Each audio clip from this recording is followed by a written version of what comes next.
everyone. Welcome to Sports Empire Network, and the show is called Sports Corner with the Conn Man. I am the Conn Man. I'm here with my good friend Mike Samuel. Mike, how you doing, my brother? I'm doing well, Michael. How are you? Good. I'm waiting on our guest. He's supposed to be coming on right now. Okay. We have technical difficulties, but let me tell the viewers about Earl Kelly. Was a guy for the Yukon Huskies from 1982 to 1986. He is number 3 in career free throws made, number 10 in assists, and number 11 in career scoring. Earl was also a member of the Yukon basketball all-century team. In February of 2004, he was born and raised in New Haven, Connecticut. Is he on? I don't know. Anyway, what do you know about Earl Kelly, Mike? Well, I know that he and I and some other people that you and I both know kind of crossed paths over time. Going back to the Yukon days with Coach D. Rowe and Don Perno, who I know both of them a little bit. But more importantly, I crossed paths with him a little bit with Carl Hobbs. And really? Yeah, so Carl and you and I know the story about myself and Carl, and also some connections with Five Star, and so I had to learn a little bit about Earl because I wasn't sure because I sort of lost track of him once he left high school and into the Big East. But a great player, great stats, playing in the Big East, sort of at its inception, sort of in and around where Reggie Williams was, and it's a fantastic league to come through. Plays at a great high school. Wilbur-Cross, one of the great high school programs in the entire country. So he's fortunate enough to play there. So that's what I know about him. And I'd like to learn a little bit more about him, get to know him a little bit tonight. Hopefully he comes on. He said he was going to come on. My recollection of Earl Kelly, well, check this out. I've been doing shows down on Monty Park for over 40 years. And every now and then someone will ask, Mike, of all the people you've seen, who stands out? Earl Kelly. We've had NBA players. We had collegiate players. I mean, we had Wayne Turner, Dwayne McClain from Villanova, Wayne Turner from Kentucky, and he just stands out. In all my years, he was absolutely unstoppable. Now, he came to New Bedford as a youngster, and I knew him then, but he gravitated, and you knew it was him because he's coming with his big old gold chain. And for real. And nobody, and I'm telling you, nobody could stop him. And no, he was just a tremendous player. I'm just reading about his little things that he got going. As a senior, first game against Norwalk High, Earl scored 46 points before the three-point basket had been established. My man was... hopefully he comes on. We can talk about what happened after Yukon. I don't know, he just stands out with me as far as all. I've seen quite a few players, and he just stands out. And of course, I had to have you on the show because you bring some knowledge more than me probably. But he's a good dude, and hopefully he comes on. He said he was going to come on, but I don't know. Is there anything you want to talk about? Until we wait on him. Do you want to talk about the NBA a little bit? We can do that. Yes, let's do that. Okay. So I'd like to talk about the Celtics and the Nets last night because I still can't wrap my head around what happened. Go ahead. Let's go.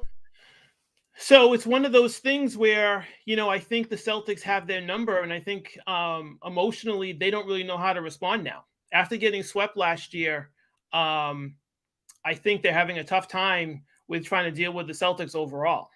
And, they're a little bit undermanned right now with Durant not playing. But last night was one of the worst performances I've seen in professional basketball. I have to. Up to not last night, but in the last they have a win until last night. It was pitiful, to be honest. And I don't know if that is, kind of following the trend of what's happening with professional basketball where, sort of the product looks a little weird right now because of all the scoring, and it seems to be lopsided as far as how that approach is taking place with professional basketball. That, you're seeing just just crazy scores every single night, individually and by teams, where there's really no defense being played at this point. I don't know if you agree with me. It seems one person started it. Everyone has to, like, I think Luke 50 points. That everybody's trying. Everybody's. It's. I don't. So are scoring at a rate that they are. Well, that good are scoring at a high rate. I don't understand. Can you tell me how?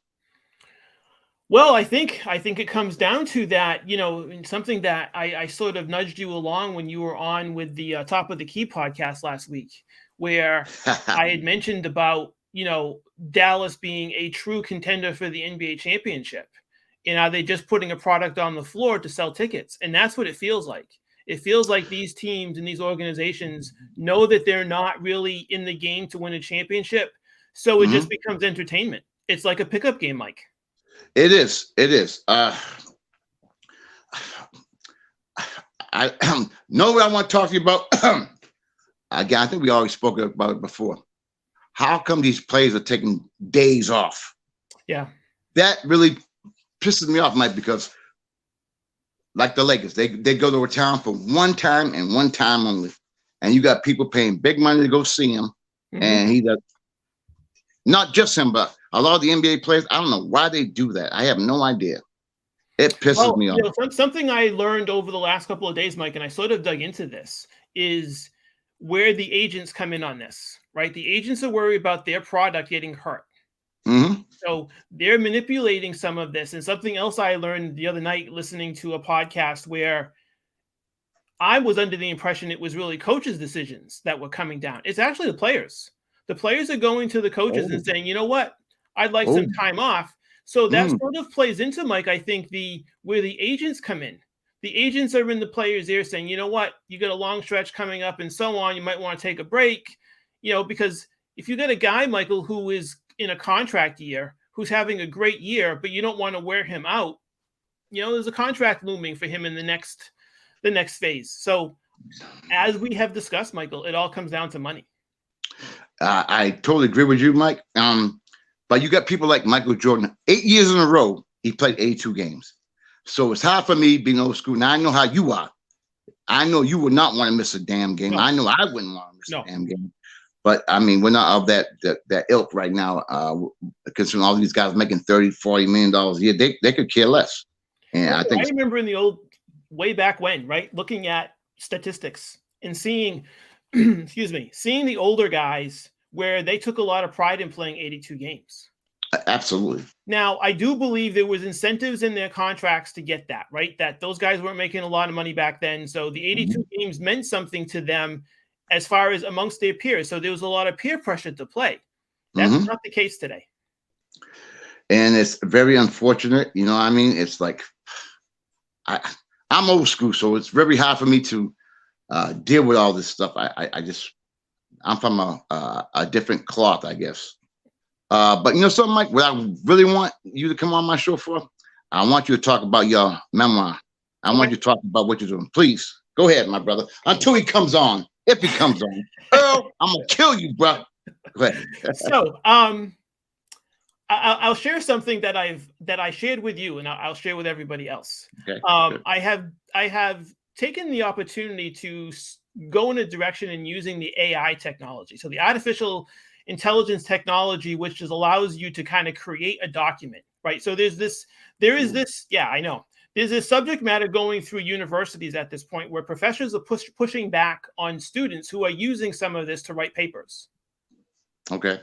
So I have played with that a little bit, and it is quite interesting about how it actually works and how the train of thought that you have will actually work. So there's other applications that you can go into where it'll give you a phrase, it'll give you words, and you can write from there.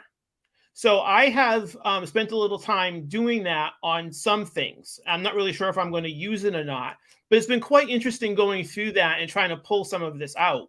Actually pulling it out of me has been a bit of a challenge sometimes because, not to really kind of go into some of the stuff that I've actually written, but some of it, Mike, and you and I talked about this a little bit when you and I did our own podcast together. It's difficult to write, right? There's some stuff in there that I'm having a challenge, and I mentioned this to my wife the other night. I said I don't know if I'm purposely spending time on this particular area because I don't want to go to this other piece where I know it's going to be hard to write, and it's going to be hard to put out there because there's only a handful of people in my life that sort of know what some of the things I went through, and some of the things you have to deal with as a young kid, and so that's hard. That's hard to get to, and it's hard to write. But the other side of my brain is I'm looking forward to writing that and getting it out there and getting it to some people. And I've shared some things with you, and I've shared some with others, but I've been careful that I've not opened up because I don't want to open up to some people that don't know and get caught off guard with some of this. And I'm not trying to sound overly dramatic here, but it was important to me, and it was difficult for me, and it was difficult for my family sometimes going through some of this stuff. And so that's really kind of the heart of this, where I've sort of split away from the basketball stories, which are going to be included. But then there's, as I mentioned to you previously, there's some other things in there that I'm excited to talk about and get out there, which I think creates a different path for or what people knew of me. And and again, I'm not saying I'm the most well-known person or the best basketball player to come out of the area, but this is my story. Mike, can you let the viewers know exactly what your story is about? So my story is about me growing up in Acushnet, Massachusetts, right? And this is my story of getting involved with athletics. And first, Michael, it's tennis. At a young age. I know, right? So it's tennis. It's really competitive as a young kid. That I like to just play and be involved with sports. And then I find basketball just because I'm playing with my friends on playgrounds, and I know that I'm a better athlete than them. And I was physically more mature than them at the time. So, it was just a little reference I made to my mother, actually, about, my friends are playing in this league. I might want to play in that. Then all of a sudden I'm trying out for this. And I really accelerated from 6th grade until, Michael, I'm at Holy Family. That's 3 years of time that I've played, and I'm starting for Holy Family. Yes, as a freshman. Yes, and that was, for me, that's it. It just sort of felt like it had this life of its own, because it just was like I felt like I was going on this really accelerated path, and it's because I loved the sport, and I was good at it, and I liked to practice, and I liked to get involved, and so that takes me in a bunch of different areas through high school into college. That's the story, right? But then there is the underlying stuff that I have to, as I've mentioned, I have to get to, and I have to get it down on a document and start talking about that myself and getting it written. So it's really that story. It's that story through high school. And some of the things you and I talked about on that first podcast, which was, maybe going to play in the Boston League, staying put, maybe going to Tabor Academy or staying put. So there was all this kind of movement that was happening sort of behind the scenes with all of this for me, which in some cases was hard to kind of go through, because you really try, as a young person, you're trying to find a home. And that was, I think it was 4 or 5 schools, Michael, in 4 years, or it was four schools in 5 years for me. Right up and through Fairhaven. So that's a lot of movement for me, for a young person to go through different schools. And Acushnet didn't have a high school at that point. They have Old Colony now. That was being built when I was in junior high school. So there wasn't any path for me there. And so, going to Holy Family and playing for Jack Nebriga was something that I had looked forward to, because I thought, I knew the history with Holy Family. I was hoping to bring some of that back. There were pieces there. Some of these guys decided not to play. And then we have a really young team coming in. We have a pretty good first half of the season, and we kind of fall apart the second part of the season, which was just awful for me, because I was not used to that. And I thought we had a slight glimmer, if we played well the second half of that season, of getting into the tournament. So, but that doesn't happen. But the movement I have, and then going to Fairhaven, which is me coming into an area where all these kids know each other. They've gone to school with each other forever, and I get plopped in there. and I don't know anybody except the guys on the basketball team who are all seniors. So I don't have a lot of. It's a good experience for me in the end, but that first year was pretty tough for me because I didn't know anybody, and I'm an Acushnet kid, and there was only a handful. So way back then, Mike, when you applied as a student to go to Fairhaven, it was a big deal if you got admitted.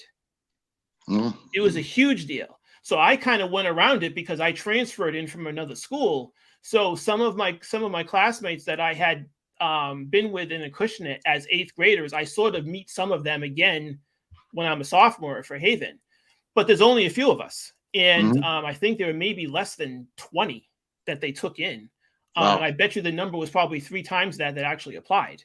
So that was just another kind of component to what was happening between the town of Acushnet and trying to place those kids, right? So it was either New Bedford High School, Stang, Holy Family, but again, you're kind of getting dropped in someplace that's very unfamiliar because you're used to those kids. I went to school with some of those kids for a few years, but that was it for us. We had to kind of find another place where we were going to spend high school. So that was hard.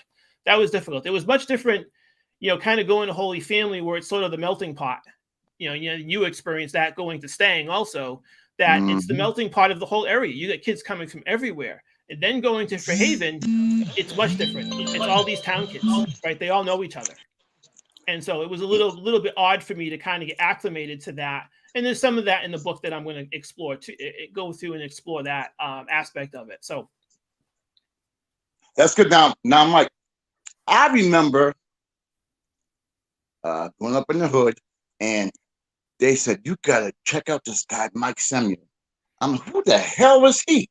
I mean, you came with so much, I don't know, anticipation. Do you think that in any way hindered your progress or hindered, because you came in with a big reputation, and when you come in with a reputation that you had, it had to be tough. It was. And I think, and this is where I mentioned, earlier about, kind of getting to know guys and kind of getting to know players as coming in. So, I do, Michael, I agree with it. I think some of the reputation that I had. So one other quick story here. So when I'm in 8th grade, I make it very well known that I'm going to Holy Family as a freshman. And I got, as the season was ending for me at the junior high school, I got invited to practice with the Holy Family varsity team. Now, imagine that. I'm in 8th grade. I'm walking into a Sunday practice to practice with the varsity. So you want to talk about players looking at me sideways coming into that. And I'm kind of just wide-eyed at this point. I'm like, I got invited to this. Great. I want to go. I want to practice. I want to get exposed to this. So yes, I can imagine what it was like, people looking at me coming in and saying, who is he? And again, we're all young guys, right? We're young kids, right? And you're looking at this where, okay, whose minutes is he taking? Right? And so I walked in and I'm thinking, I'm not taking anybody's minutes because I know who the 4 are that's starting right away. I know there's a 5th spot right there and I want it. And I worked really hard that summer. I worked hard that fall. I worked hard in practice. And, not to go long on this, but I don't start the first game. But I go in at the beginning of the second quarter, Michael, and I never come out of a game again. I play from that point on, and I start from that point on. Now, yes, people are going to look at you like, okay, what's happening here? And I think I had mentioned this to you. I got a lot of publicity that season. And I had some publicity coming out of junior high, and I got a lot of publicity coming out at Holy Family, which I did think hurt us as a team because I didn't want it. I knew where I was. I knew the cog that I was. Yes, I'm the leading scorer for that team that season, but there were other really good players there. And I wanted us to get noticed as a team. But when articles were coming out, my name was on the title of the article. And I can remember cringing at that because I knew as a young kid and not really having any relationships with those guys because they all knew each other for a long time. I'm the outsider jumping into this. And it was not received really well that I'm getting publicity because it wasn't just me. It was all of us involved with this. And that was really difficult. And I do think that some of that, I'll use the word animosity, sort of kind of leaks in. And that's probably why we don't perform real well at the end of the season, the second part of the season. I was getting more notice about this. I was getting talked about more in school. I was getting talked about in the newspaper and wherever else people were running into the conversation. And that didn't help us. And it didn't help me in my relationship with those guys. And some of those relationships ended up being really tough for me. We have since, in a couple of situations, have mended those. But that's when we're adults. That's when we're out of school and you're away from all that stuff. And so I was disappointed that that occurred, but not for nothing, Michael. That's sort of the path that I followed. That's sort of what happens all the way through high school for me. And not for nothing, as far as any sort of indications from me, is just sort of where I land, where I thought, again, I sort of had this illusion in my head where kind of the collective approach of the five of us will accomplish really good things. And that's not what it really looked like for me in different points through high school, which was disappointing. Now, Mike, you was a great high school player when you went to Holy Family. What made you decide to go back to Fayetteville? So I really, as I mentioned, I really wanted to go to Holy Family, and I knew the traditions and I liked the way they played. And I really wanted to get coached. And I thought Jack DeBriga was the best coach in the area at the time. I wanted to bring some of that kind of that glory back to the school. And Mr. DeBriga retired. And I wasn't interested in playing Division II basketball. I wanted to play against the larger schools. And that wasn't going to happen there. And I didn't really see a really good path for me there. And again, I'm like, not to get too deep on this, but some of those animosities that occurred at the end of that season, I really wasn't interested in revisiting that the next season. And I didn't think there was going to be enough support through the coaching staff that was going to be able to really handle that. So kind of looking at this, and my father put it to me, he said, look, I'd like to see you play Division I. I'd like to see you play for the next best coach in the area. And that was Mr. Wilson. That was Wayne Wilson. And Fairhaven was in the process of moving up to Division I. Fairhaven High School and Somerset High School were moving up the next season. So I transferred, which was pretty difficult for me because I had built a really good relationship. These people too. I had a really good relationship, like other people have had with Father Driscoll, with the principal of the school and the assistant principal. I had really good support through the administration there. I had made some friends. I had some good classmates in the freshman class and some other classes. So that was really, really hard. It took until the end of the summer of 78 or 77 for me to make that decision. I made it late, as late as I could, because I was on the fence with it. And I didn't want, there was this real large side to me was I didn't want to go. And then, kind of looking at, all right, what's my best path for my basketball career. And so I transferred and played for Mr. Wilson, which was a completely different style. And I'm playing, this is one of the first times, Mike, I'm playing with players who are better than me for the first time, in my opinion. I think I ended up. Like who were they you talking about? So there was Jimmy Hennessy that was there. Oh yeah. So Phil Graves was also there, who was a really good all-around player. We had really great athletes on that team. Chucky Tillett was on that team. Yes. Yes. Gary Furtado was on that team. Steve Lombardo, and Matt Gamache. So that was the 7 that played.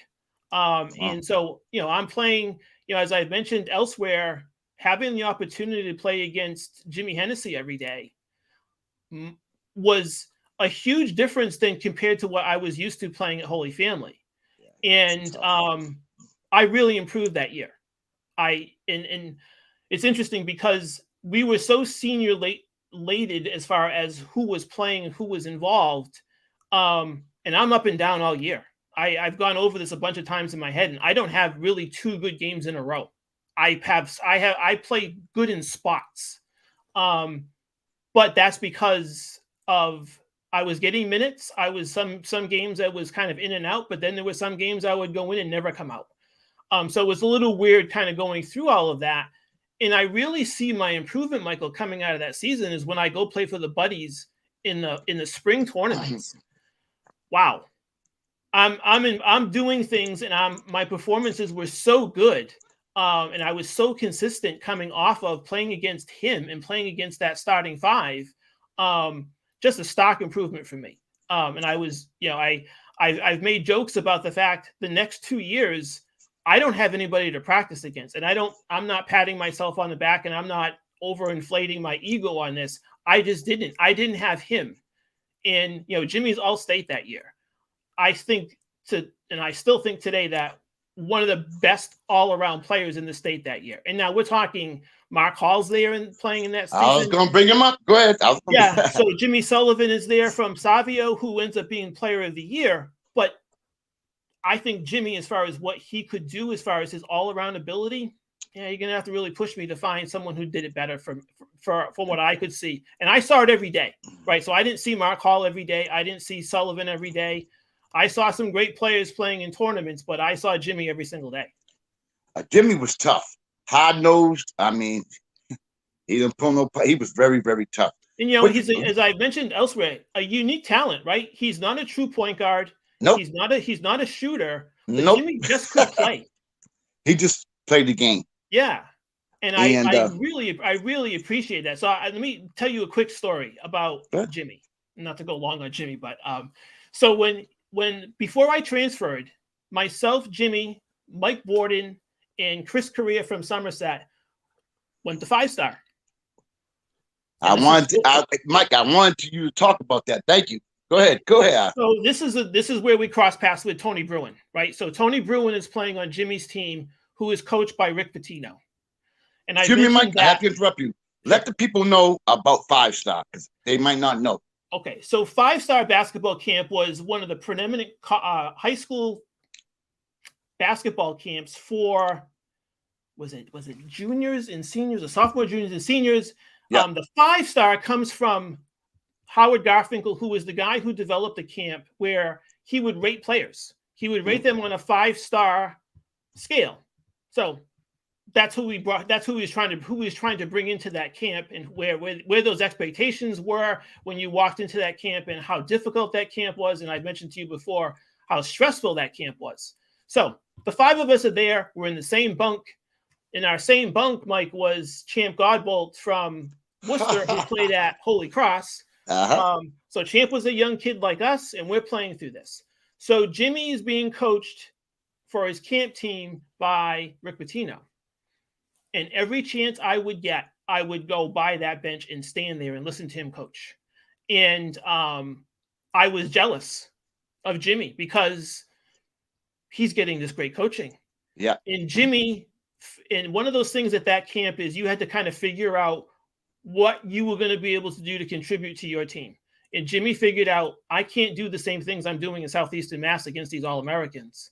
So what am I going to do? I'm going to handle the ball. I'm going to play defense. Jimmy's all scarred up that week. Knees, elbows, fat lips. And one of the things that came out of this, and he and I have communicated on this a little bit, is there was a Mr. Hustle award for that week. Now, Jimmy doesn't win that award, but Rick Pitino nominates him. Now, think about that. You got a guy who's going into his senior year of high school, Rick Pitino, who's an up-and-coming young coach at Syracuse, and that guy nominates you for Mr. Hustle. Yeah. I shook my head. It was great to see that, and it was fantastic that Jimmy got that notice, because I knew how hard he was working. I knew how hard I was working, and Mike was working, and Chris was working that week just to compete, because again, all Americans that are there that are playing, you're playing against. Tony's one of them. A couple of guys that go to UConn are there. Percy White, who's playing for DeMatha High School, is there. Sidney Green was there. So it just goes crazy with all of these. Yeah, with all of these players that are there, Mike. Yeah, and I know we kind of dabbled a little bit about that with Tony, but it's one of those experiences that if you tell people what you're involved in, they don't have any idea what it is. You get the relevance of it because those players. you know the reputation of that camp, and you know what comes out of that camp.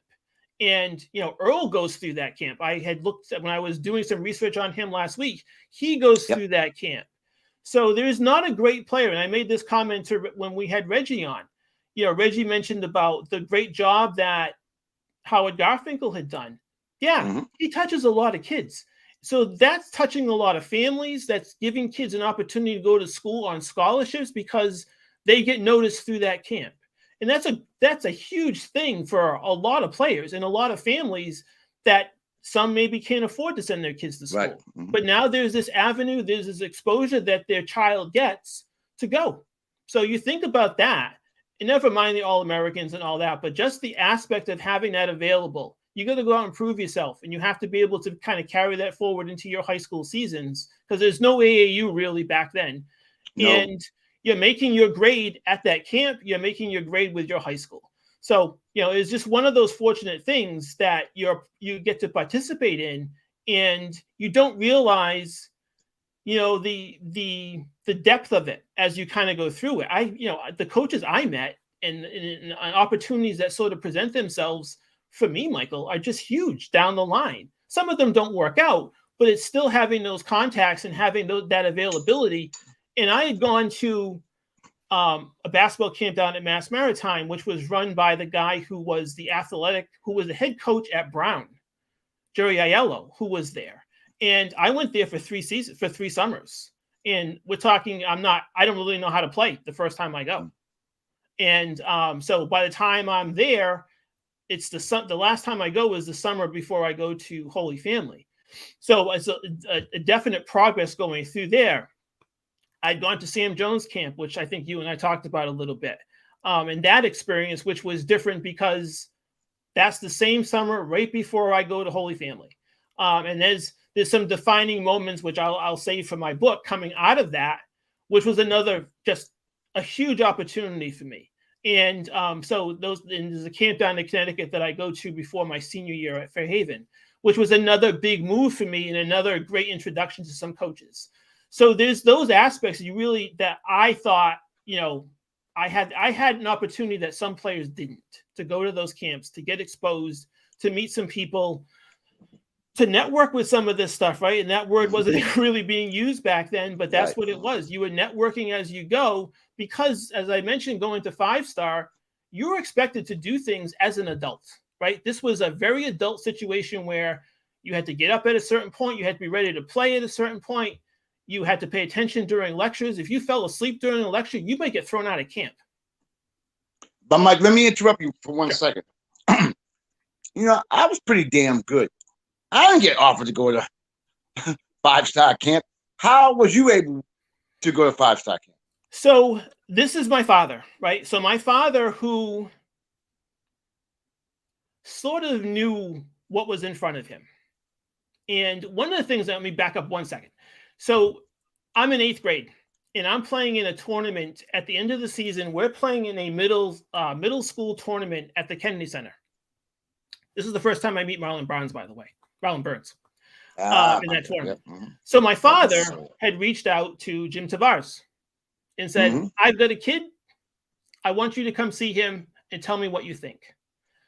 So he comes to scout me at that particular tournament. And from there, it sort of blows up as far as I'm involved with all kinds of stuff from that point forward. Yep. And that's what led to me getting exposed to, there's this camp, there's this camp, there's that camp. And my father, who could see well enough in trying to project some sort of future for me, is like, these are the things we need to do. We're going to go to this camp. We're going to go try out for the youth games. We're going to go do all these different things and kind of see where my ceiling was. And in high school, I don't think I reached it. I think I just kept climbing as I went. And it was just my father networking. Michael, I have clippings of myself that my father was mimeographing way back when and sending them all over the country. All over the country. And wow. I'll tell you one quick story. And if I keep going on these stories, I'm writing the book right in front of you. So I'm a junior in high school at Fairhaven High School. One afternoon, there's a knock on our door, and I'm home, and I'm home after school. It's not basketball season yet. My mom's home from work. There's a knock on our door. So I go to the door, and there's a man standing on my porch in a naval uniform who is coming to recruit me to go to the Naval Academy. Now, I don't know where this came from. I come to find out it came from my dad. My dad was having conversations with different coaches and what was happening. And that happened. I was stunned. Now, that particular person visits my home 3 times. I have different phone calls with that person, probably 10 phone calls with that person. Now, I don't go to the Naval Academy, but I was so impressed that they were interested in having me, not as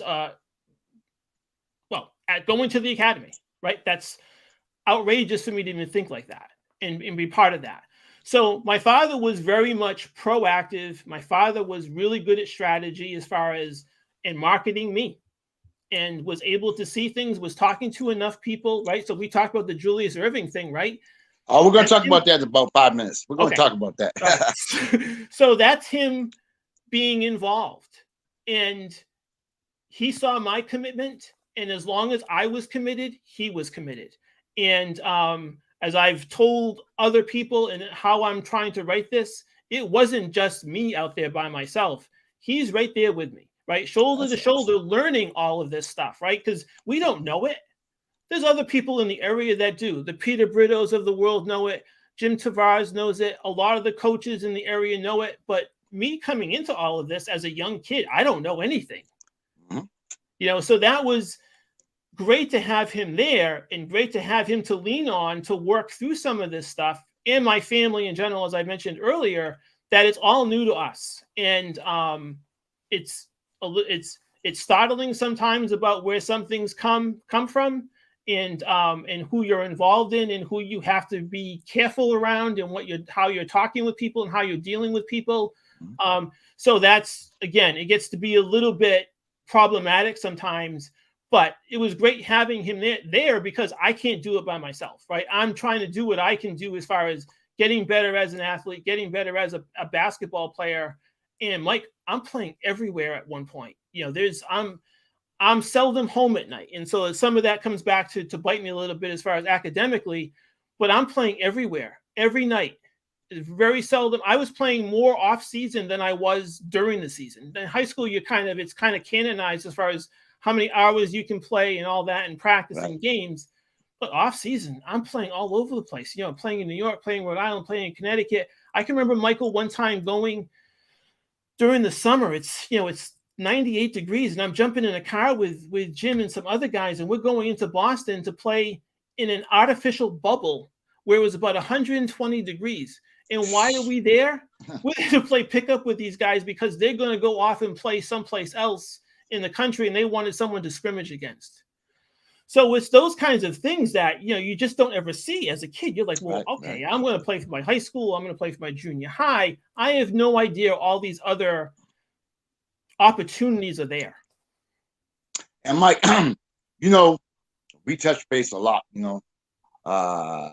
and we can relate because not too many people really know from our area about the Boston players, and you seem very familiar with them, which is near and dear to my heart because I know most of them, and most of them, which to me is like, I don't get that around New Bedford because they don't really know, but you do. You have a lot of experience with your knowledge about the players who played in Boston, the legendary players, and that's cool that you know that.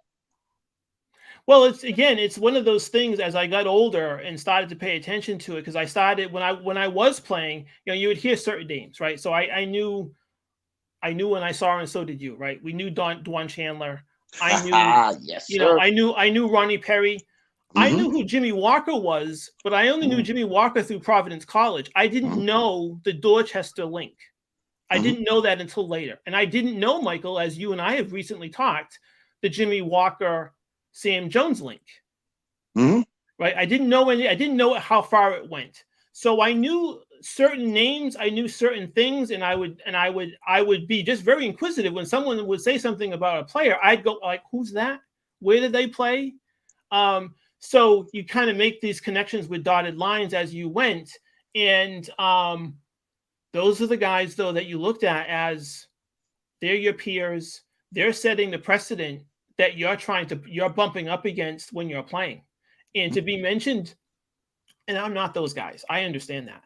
But when you're around those guys and when you see those guys play, how they carry themselves, that's what you want to be, right? You want to be looked at that way. I will tell you a quick story. So when I mentioned Jim Tavares and getting scouted in that tournament at the Kennedy Center, that leads to me sitting on the bench at the Waltham tournament, which at that time was a big tournament. And I'm sitting on the bench, and who's playing? Mike Borden is playing. Jimmy Hennessy is playing against all these Boston teams. We ended up losing in the finals that day, but there was a senior game coming on afterwards. So that court was really small. Locker rooms are even smaller. Yeah, I'm changing and I'm hustling up because I want to see the senior game play. And I don't really have any idea who's playing in that, but I know it's seniors and I want to see this. Michael, in the locker room, 2 feet from me, there's Ronnie Perry changing clothes. There's Juan Chandler changing clothes. There's Joe Billier. So I come flying out of the locker room to meet up with my father to sit in the stands. And I told him, I said, you know who's in the locker room with me? He goes, yeah, those guys are playing next. And I was completely stunned. You know, I'm in 8th grade. I knew these names. I had seen Ronnie Perry play on Channel 2 when they would carry the Catholic tournament. So I knew him. I knew of his dad. So I knew that whole storyline. And all of a sudden, I'm in the same locker room with these guys. So it's a complete culture shock for me. And then I see them play, right? So it was those guys playing against each other, which was really cool to see because you're 3 feet from them, especially in that gym. So it was really eye-opening that afternoon. One, kind of going through that exposure of seeing those my guys, right? The guys that I was going to be playing with in the next couple of years, playing in that tournament, playing against that competition. And I had no idea this existed at all. And so when you see it, you're like, and I remember my dad and I coming home and trying to tell my mother about this, and she didn't have really any idea, but she was listening to us just rattle on about what we saw that afternoon and what we had seen all the way through the finals. Just again, it's eye-opening. You didn't see that in New Bedford as much. No, right? no, no way. Yeah, so that was disappointing to me because as much as I liked playing in those tournaments and getting that exposure, I really wanted that in New Bedford. And so when you and I've talked about, you know, how the divisions were set up, and I remember looking at some old stats just recently when I was doing some research for my book, Michael, all those teams back then were playing against each other all the time. Right? You were playing against New Bedford would play Holy Family. Stang would play Holy Family. So everybody was playing against each other, which created these rivalries, which was fantastic. That doesn't happen when you and I are in high school, right? That's the Southeastern Conference divisions that were all separated. And so that was kind of disappointing for me because I wanted that level of competition. And Michael, the only time I saw that level of competition was in the summer league. When different guys are playing with different teams, you might play for your high school team, but you might play with a team of mixture of guys that are mixed. And those games, players would really go at each other. Oh, yes, no doubt. And I can remember watching the Open Division, which has some odd history towards the end, but I remember watching Eddie Rodriguez and Brian Baptiste and Tommy Baroa and Peter Trout and Nunu Gonzalez. I remember all those guys. Yes. And I remember standing. I think it may have been the last year the Open Division existed. I remember standing at Buttonwood Park up on the hill by the tennis courts to look down on that court when they were playing the Open Division finals. Was that the one that Nuno Gonzalez played against Reedy? Yes. Unbelievable. Yeah. That was So that was 3 nights. That was best of 3. That was 3 nights of great basketball. And place was packed. They had it all roped out. That was off. Oh, that was phenomenal. At that point, Michael, I'm in 6th grade, and I'm just getting exposed to everything. I am just seeing this for the first time. my dad had a team in the junior division, the St. Luke's Hospital team at that point, which had Mike Verino, who ends up going to Holy Family. Mm-hmm. He had Greg Turner. He had Ricky Azevedo, Johnny Delgado, Wow. Jeff Pina from Old Rochester, who was a great athlete coming out of there, who was our best player that summer league, was really, really good. Who else is on that team? Phil Gelinas, who ends up who came from Acushnet, went to Holy Family, went to Fairhaven. So that was sort of the core of the team. And so we were pretty competitive, but we could not beat the team with Gary Diaz and Sonny Silva. We couldn't match up with either one of those guards, especially Gary. Gary was tough. He, for those of you who don't know, he was a walk-on at Boston College as well. Very small guy, very crafty.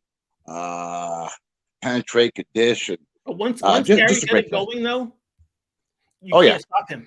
And then Mikey Fields along with him. So I mean, they were very, very tough. Now let me go fast forward a little bit. Because we only got like maybe 15 minutes. I hope your dad's watching. When Dr. J, for those of you who don't know, he came to New Bedford High School, and I think I told the story last week. But anyway, as a young 16-year-old kid sitting in the stands, Dr. J came in with Tommy Rocha. I wrote an article for the Standard Times, and I mentioned that I thought, I was only 16 years old, that it was Tommy Rocha who brought him in. But that was not true, and you let me know it wasn't true. Can you let the people know who did? So we'll make this as brief as I can. So my father back then, right? So this kind of goes to my interest with basketball and trying to move along through the area, move along through the state. My father saw an opportunity where, and unbeknownst to really us, Michael, the other professionals that had come through, I don't think we're aware of it then, that was really going on. So my father pulls together a sports marketing group, and had some discussions some of that group knew the agents that were involved with Julius Erving at the time. And this was the summer before the ABA-NBA merger. And I can remember all these discussions taking place, and I was sort of paying attention, but I was like, okay, that's going to be really hard to pull off. Then all of a sudden it becomes real. There's a poster made, there's investors coming in. The timing of all of this, where is the event going to be held? There's going to be a game beforehand, and who's going to be invited to that? So there's all this stuff that's taking place. So my father leads all of this, again, hoping that we can kind of, pull this off, and he does. And I've shared some pictures with you with Julius Erving in my home. Yes, which is unbelievable, by the way. Yeah, just... Michael, surreal is not the right word. I'm not really sure what the right word is as far as, again, I am a couple of weeks into Holy Family, and this is all going on. And I remember telling my friends at Holy Family, like, this is really going to happen. And they're like, no way. I'm like, yes, it's really going to happen. And so the night, so my dad's the one behind all this with a bunch of other people, through Charlie's Sports Store, from all over different portions. Mark Southworth is involved with this. Dick Fabio is involved with this. Richard Pacheco is involved with this. So there's a lot of men that are involved, that are invested in this to try to pull this off. So one of the cool things about all of this, right? So that's the story of who pulled this off and what happens. So you and I've talked about this a lot, back and forth. And I've, as you just mentioned, my father watching this, and I have communicated to him consistently when we've talked about different things that I've talked about on podcasts or different things that I'm writing. And I have told you, and this was something that he and I went over a while ago, but he didn't have any knowledge of the impact that evening had on you. And that is one of the cool things that has come out of our relationship, Michael, is that learning that and the impact it had on you, which drives you into a particular area or puts you into a particular position where you're writing something about it, which was cool to see, right? That never mind, the information gets a little clouded, but that's okay. It was clouded. It was clouded. Was clouded. Yes. But the fact that you felt strongly enough about exposing that, right? Exposing yourself and putting that out there about what it meant to you. So when I told my father about this, there was silence on the other end of the phone. I had to, are you still there? Did we get cut off? And he's like, I had no idea, Michael. I said, I know.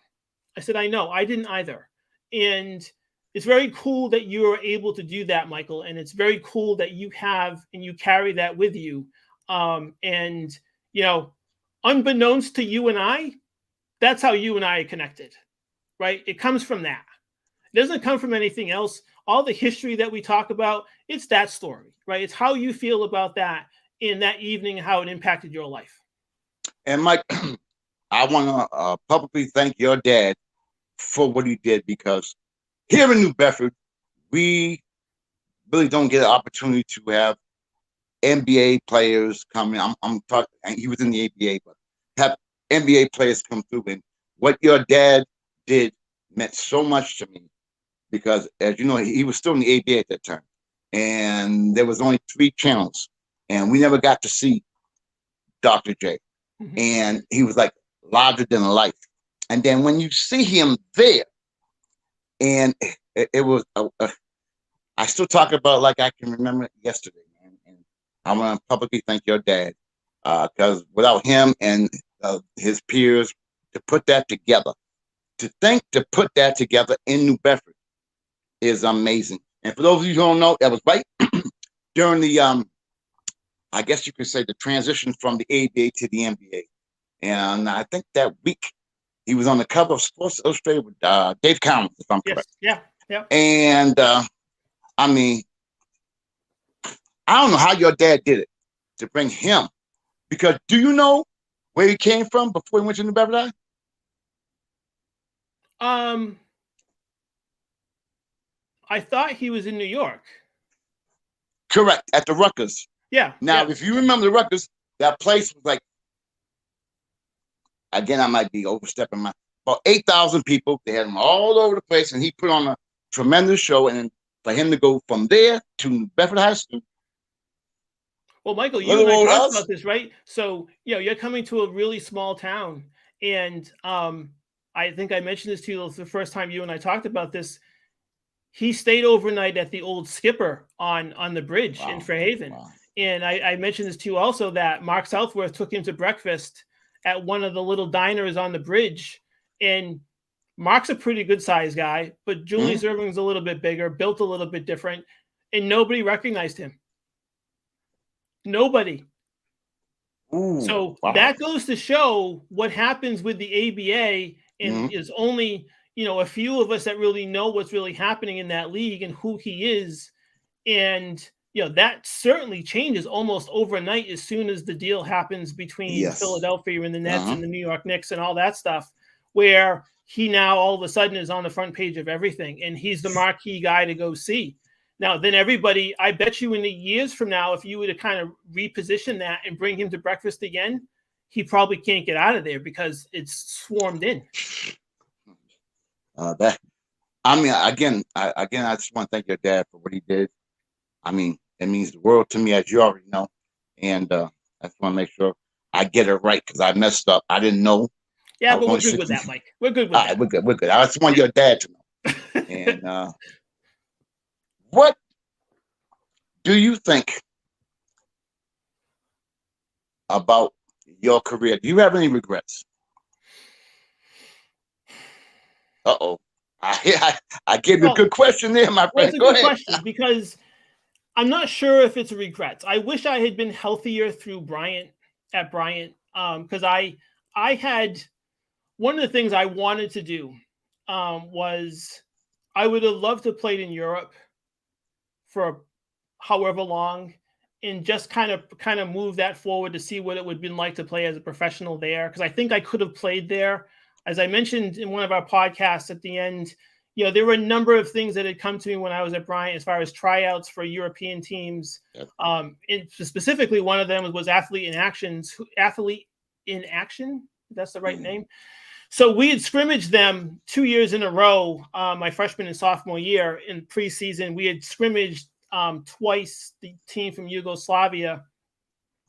So Athletes in Action was one of the teams that had some discussion. I had some discussions with, and there was a team out of Spain. There was a team out of South America that had interest as far as tryouts. Now I'm not healthy, right? I'm still dealing with a back issue. I'm still Michael. I'm still dealing with a foot issue that I had that occurred there, and so that was really a bad injury for me. And so I really don't recover from that. And I started, one of the things that comes out of this is I really started to show some promise as I got better throughout my time at Bryant. I started to get more minutes. I started to play significant time.